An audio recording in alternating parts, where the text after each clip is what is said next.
Gumaling na po sana si mama at humaba pang buhay niya.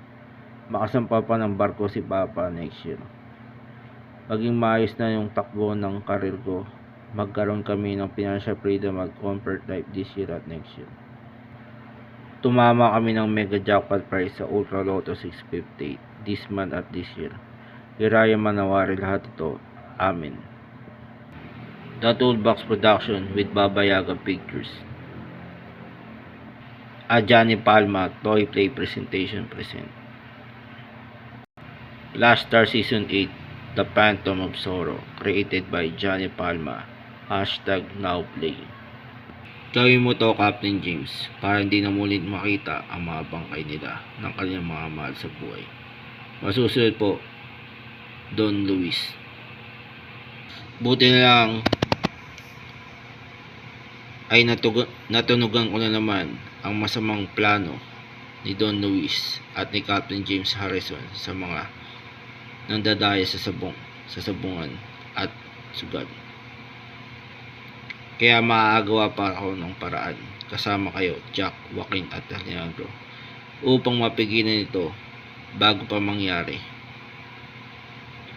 Gusto ko sanang tulungan yung makatakas at makapagtago ang mga sabongero mula sa mga humahabol sa kanila. Maliwanag ba? Opo, Father Francis. Okay guys, makinig. Ngayon natulungan namin kayong makatakas at makapagtago mula sa mahabol sa inyo. Ngayon dadalhin namin kayo at itatago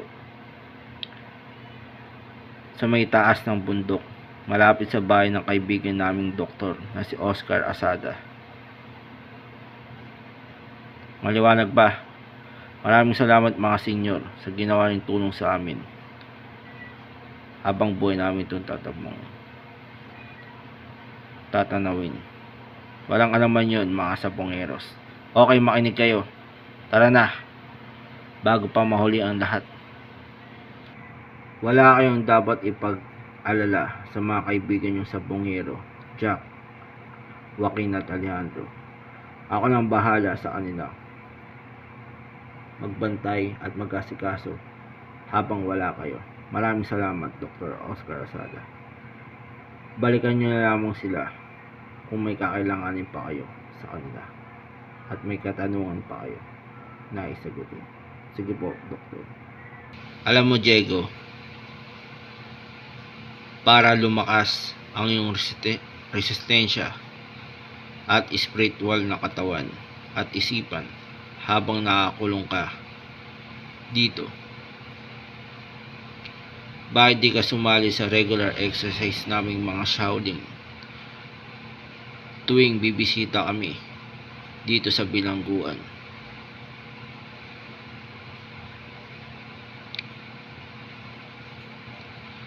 Walang anuman yun, mga master at mga Shaolin student.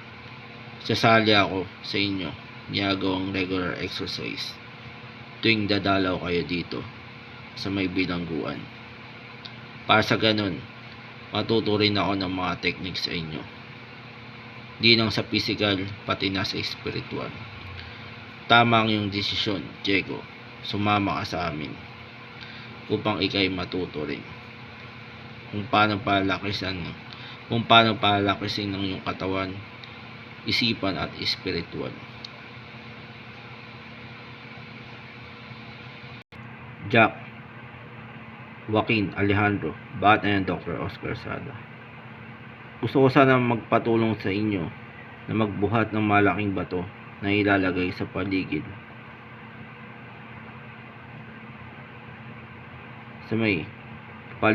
ng aking bahay para hindi masyado tayong makita ng mga naghahabol at humahanap sa mga kaibigan yung sabongero. At para masalansan ko ng maigi ang bato sa gilid ng aking bahay, gagamitan ko to ng aking powers para maayos ang pagkasalansan nito. Paliwanag ba, Joaquin Alejandro at Jack. Kung pwede tulungan nyo. Sige po, Doktor. Masusunod po. Mga kasama, makinig kayo. Kailangan natin magpasya bilang mga sabongeros na bumaba na ng bundok at salakayin ang opisina ni Vice Governor na si Don Luis para tudukan na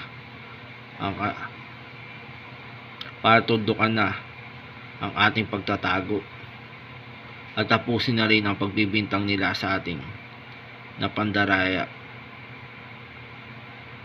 Maliwanag ba? Maliwanag. Sang-ayon ba kayo? Sang-ayon kami. Okay. Kunin yung mga sandata nyo.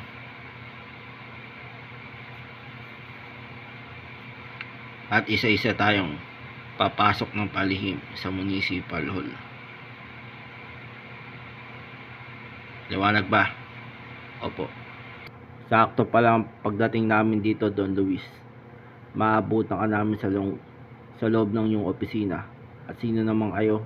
Kami ang mga sabongerong pinapahuli mo at pinapatay sa iyong mga tauhan. Anong gagawin niyo sa akin? Gagawin ka naming hostage.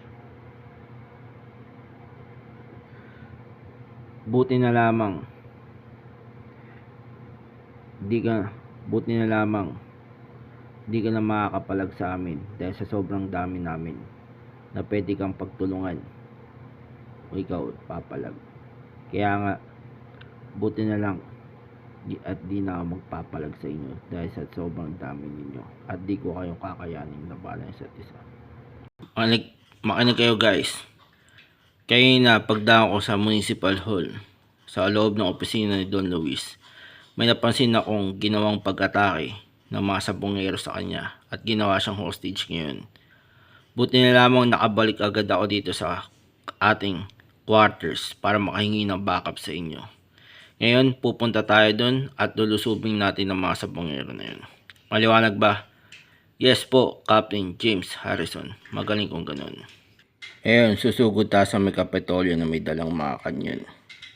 Maliwanag ba? Opo, Captain James Harrison. Magaling kung ganun.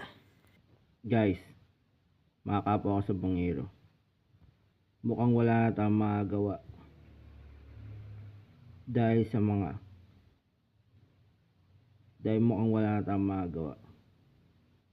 dahil wala tayong laban sa mga kanyon na dala ng mga kawal.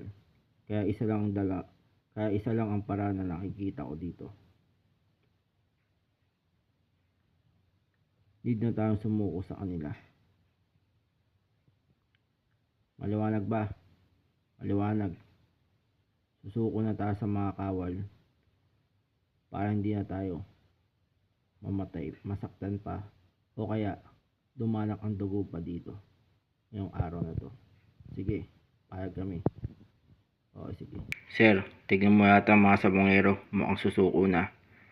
Huwag kayong magpapaniwala sa kanila. Kung susuko man sila, papotokan nyo pa rin sila hanggang sa mamatay sila. Maliwanag po. Yes po, Captain. Okay guys, magsi-ready na kayo. Paputukan nyo sila hanggang sila mamatay. Opo.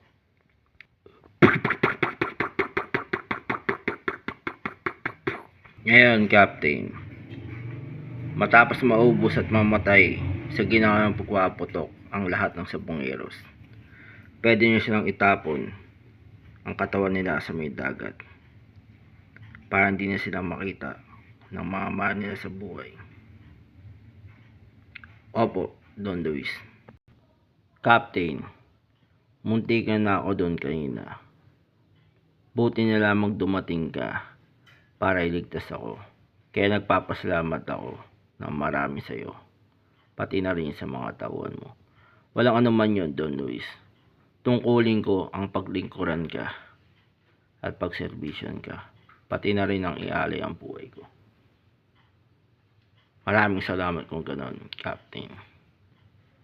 At mukhang nagkaroon naman ako ng lihim na pagninasa sa isang magandang senyoritang pangalan ay Esperanza.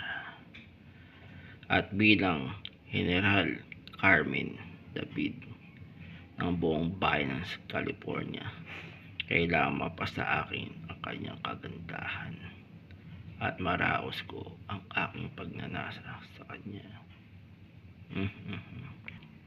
The legend continues.